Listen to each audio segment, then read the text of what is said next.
은총에 저항하는 사람들. 오레스테스는 심리치료사에게 가지 않았다. 그는 스스로 치료했다.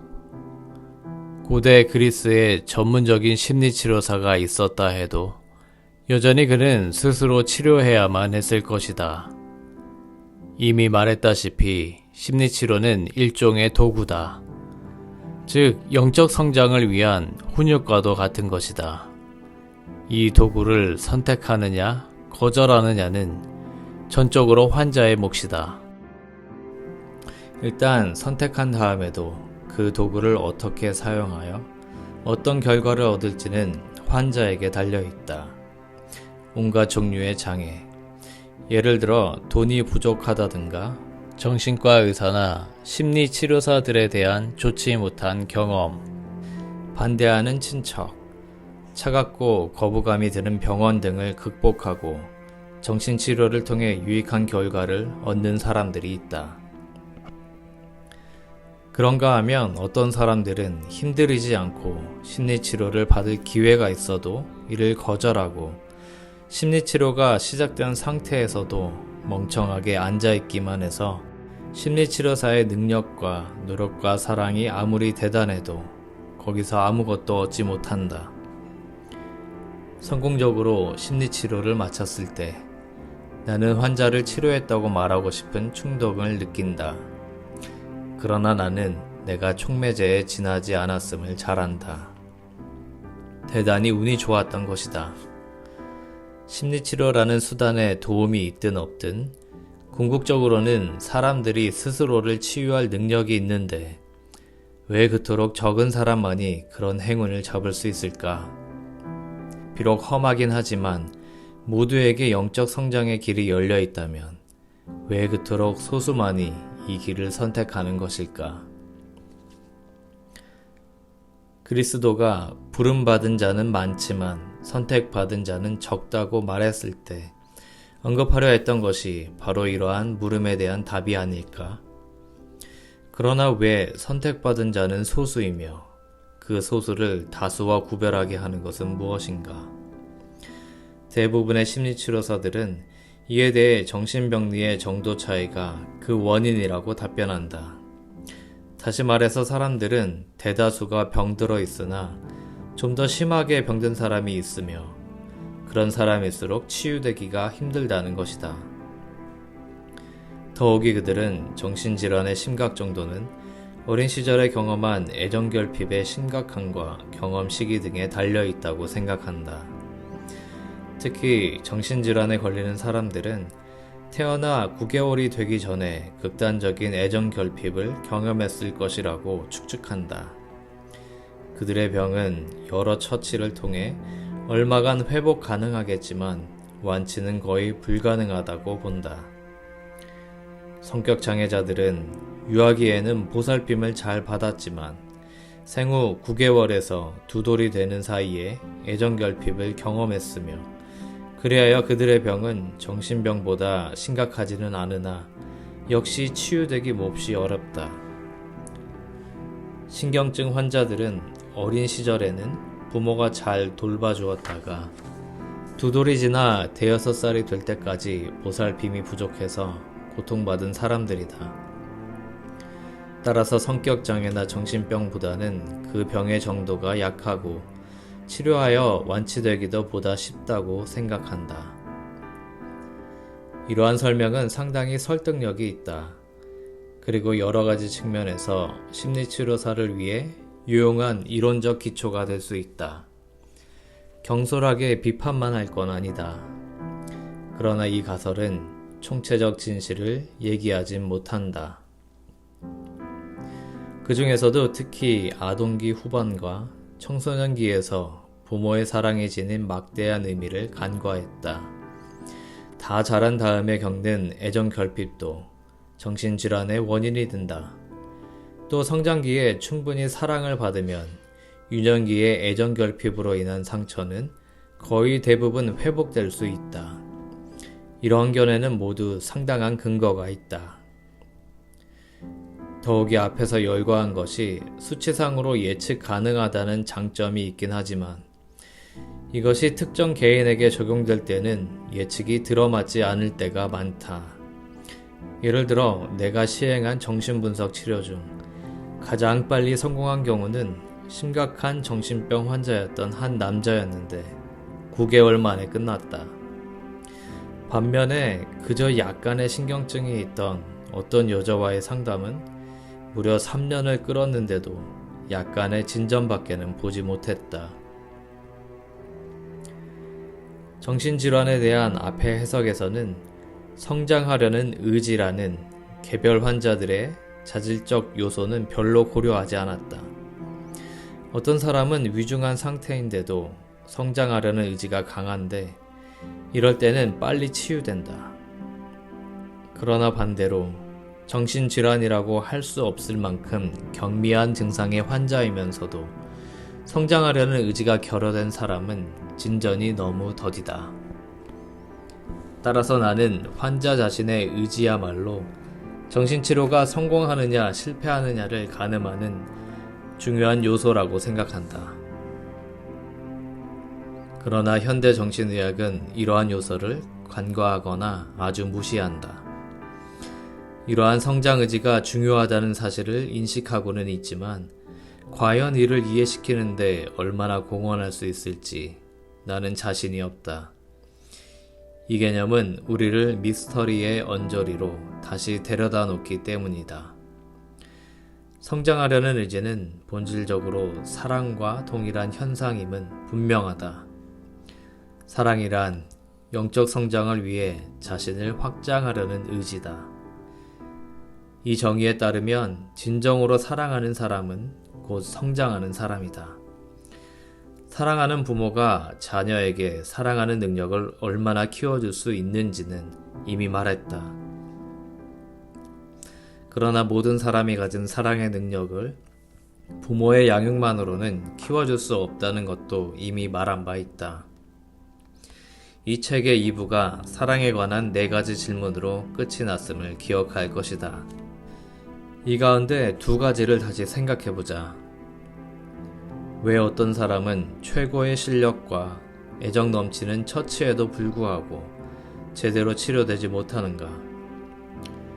또 왜 어떤 사람은 정신치료의 도움과는 무관하게 어린 시절에 심한 애정 결핍을 극복하고 사랑이 넘치는 사람이 되는가? 내가 이 문제에 만족할 만한 답변을 할 수 없다고 말한 것을 기억할 것이다. 그러나 은총이라는 개념을 도입함으로써 이 문제에 약간의 실마리를 얻을 수는 있을 것 같다. 사람들이 사랑할 수 있는 능력, 즉 성장하려는 의지는 어린 시절의 부모의 사랑뿐 아니라 삶 전체에 미치는 하나님의 사랑인 은총에 의해서도 자라난다는 것을 나는 믿게 되었다. 그 이후 이 사실을 증명하고자 애써왔다. 은총은 의식세계 바깥에 있는 강력한 힘으로서 무의식이라는 대리자뿐만 아니라 부모, 그 외에 사랑을 베푸는 다른 사람들을 통해 작용하며 우리가 이해할 수 없는 방식으로 온다. 부모로부터의 애정 결핍이라는 외상을 극복하고 인간적으로 부모보다 훨씬 나은 사랑을 베풀 수 있는 것은 은총 때문이다.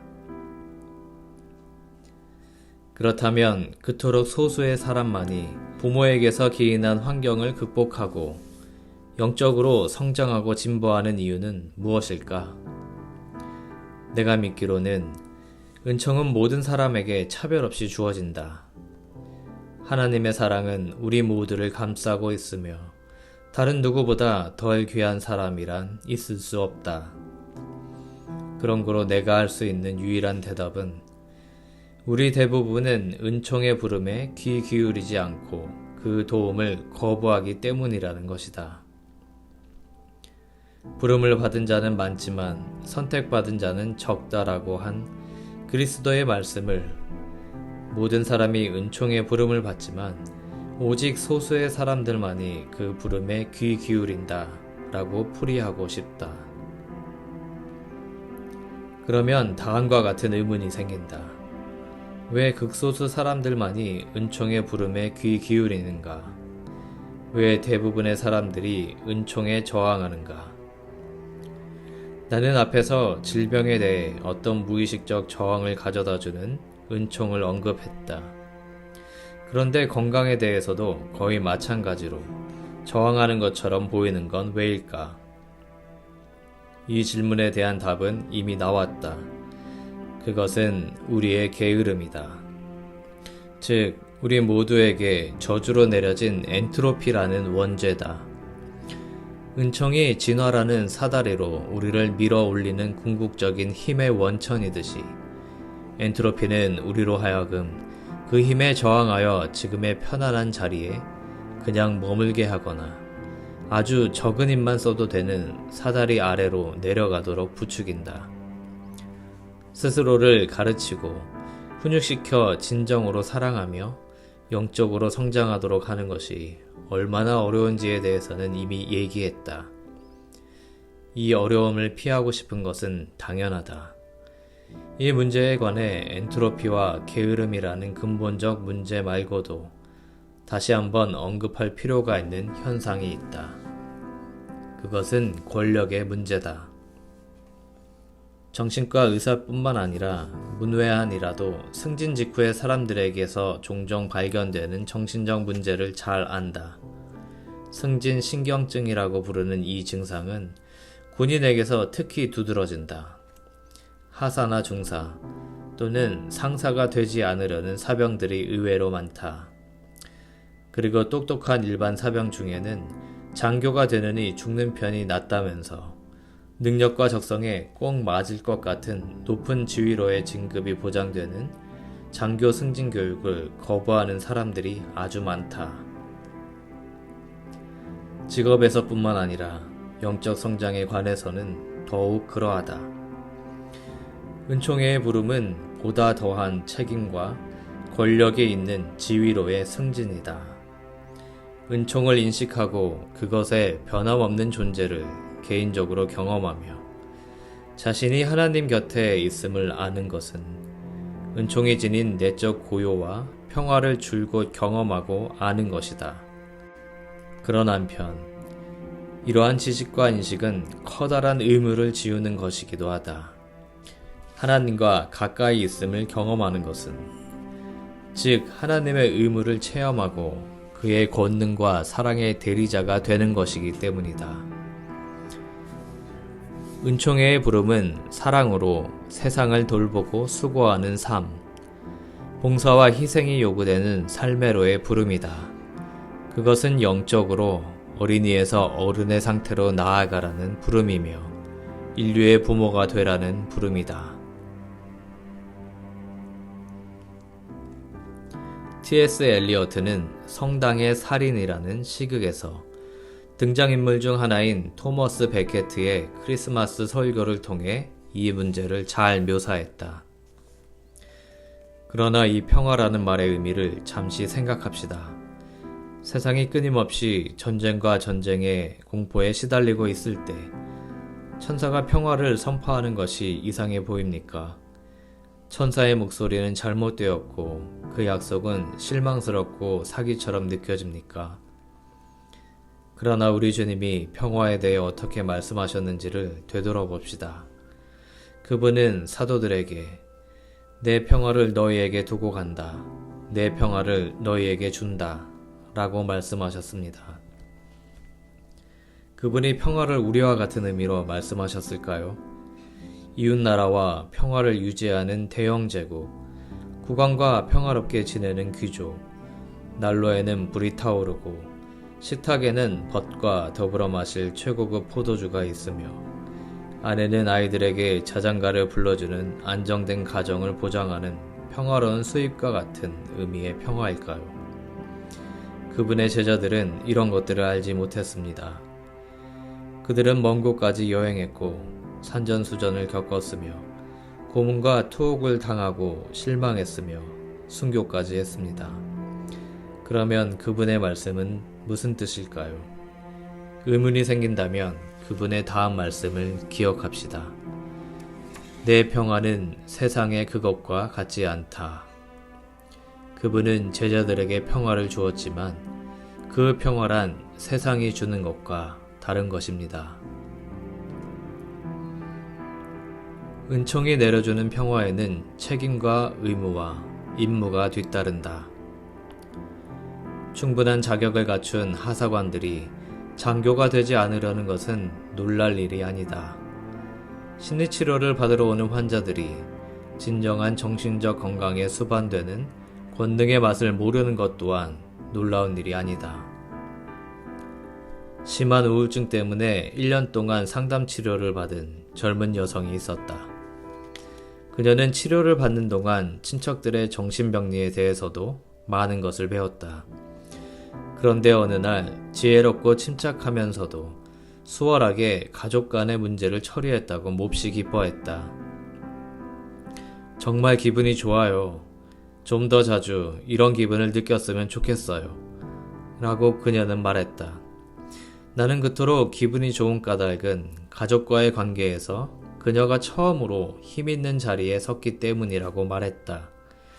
또한 가족이 지금껏 그녀에게 가해온 여러 가지 비현실적인 요구와 잘못된 의사소통 방식을 깨달았고 그리하여 그 상황을 주도할 수 있었기 때문이라는 것도 지적했다. 나는 다른 상황에서도 이런 인식을 적용하면 언제나 상황을 주도하는 입장에 설 수 있으며 따라서 그런 좋은 기분을 더 자주 맛볼 수 있을 것이라고 말해주었다. 그녀는 갑자기 두려운 표정으로 나를 보았다. 그러나 그러려면 언제나 생각을 해야 되잖아요. 우울증의 근원에 있는 무력감을 떨치기 위해서는 또한 능력을 발전시키고 유지하려면 깊이 생각하는 것이 필요하다는 점에서 나는 그 말에 동의했다. 그녀는 화를 냈다. 그 망할 놈의 생각을 언제나 해야 한다는 건 참을 수가 없어요. 더 골치 아프게 살려고 여기 온 것이 아니란 말이에요.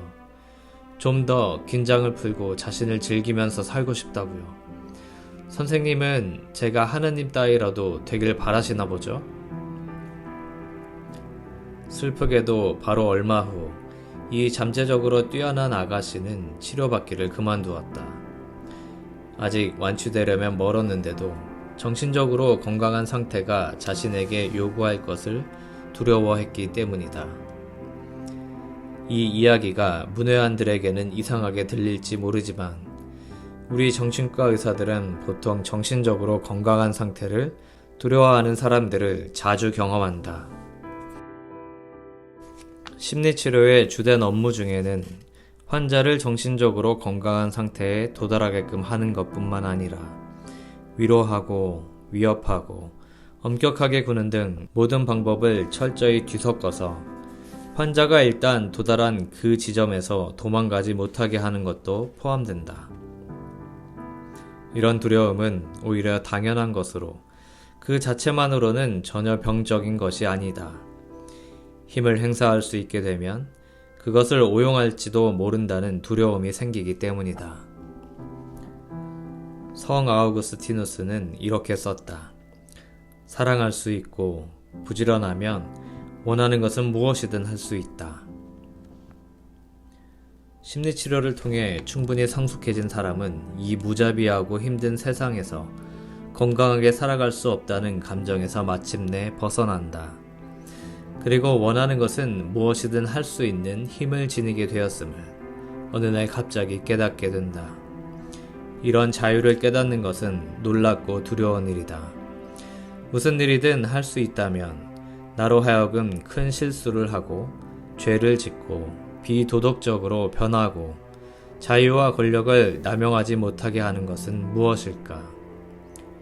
내 근면함과 사랑은 나를 충분히 통제할 수 있을까? 라고 그들은 생각할 것이다. 자신의 자유와 힘에 대한 자각이 종종 그렇듯 은총을 경험하는 것이라면 사람들의 반응 역시도 이럴 것이다. 주여, 저는 당신이 믿을 만한 가치가 없는 사람입니다. 이런 두려움은 바로 그 자체가 자신의 성실성과 사랑을 이루는 한 부분이며 따라서 힘의 남용을 막고 자기를 절제하는 데 유용한 수단이 된다. 그러므로 이러한 두려움이 없어도 곤란하지만 은총의 소명을 떠맡지도 못하고 마땅히 지닐 만한 권능을 회피할 정도로 커져서도 안 된다. 소명을 받은 사람들 중에는 자신 속의 그 신성한 목소리를 받아들이기까지 몇 년 동안 그 두려움과 씨름한 사람도 있다. 이러한 두려움과 자격 없다는 느낌이 권능을 거부하게끔 만들 정도로 커지면 신경증적 문제가 발생한다. 이것은 심리치료의 중요한 주제가 된다.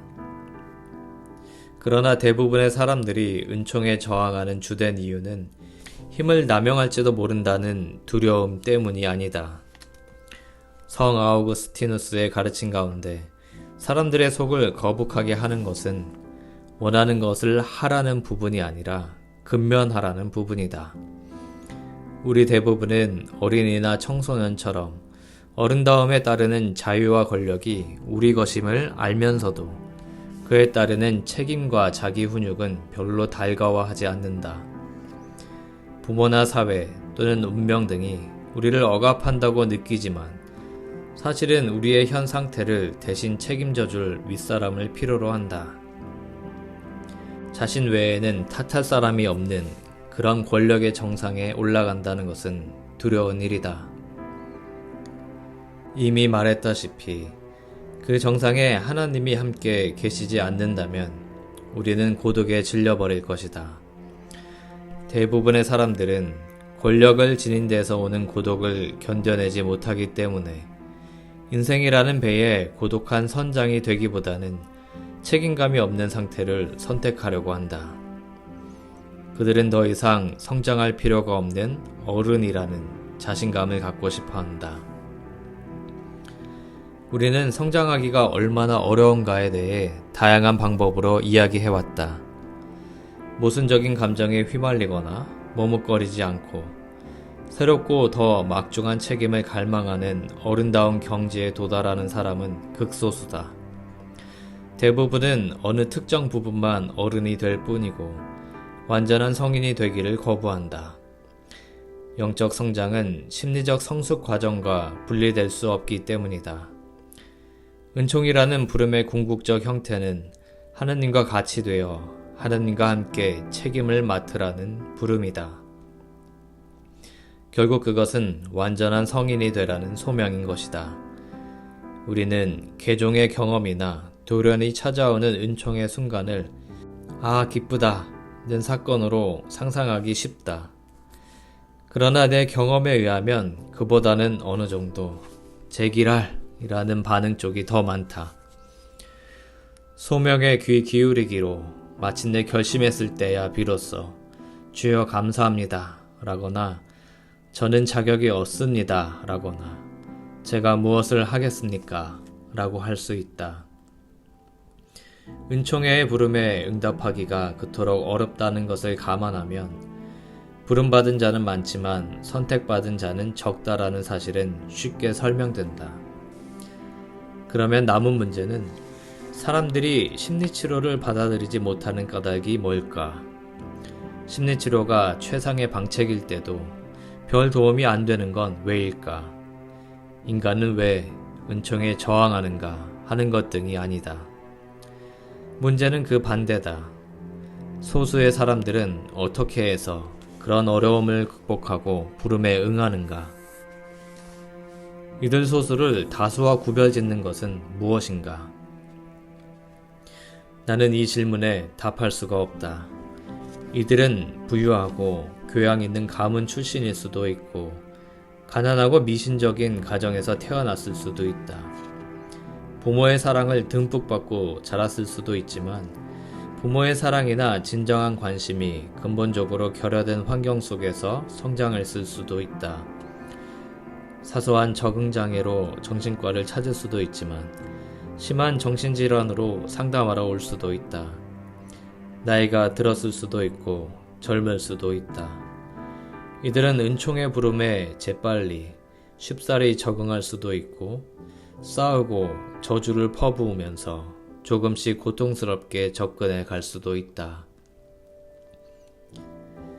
오랜 경험을 쌓은 끝에 나는 치료를 담당할 환자를 스스로 선택하려는 버릇이 줄었다. 내가 무지했던 탓에 진료를 거절했던 분들께 사과한다. 심리치료 초보자였을 때에는 환자들 가운데 누가 심리치료에 실패할지, 응답하기는 하나 여전히 부분적인 성장에 그치고 말지, 또는 기적적으로 완전한 은총의 상태로 성장할지 등을 예측할 수 있는 능력이 내게 없다는 것을 몰랐다. 그리스도 자신조차도 은총이란 예측할 수 없는 것이라고 니고데모에게 말한 바 있다. 너는 바람 소리를 듣고도 어디서 불어와서 어디로 가는지를 모른다.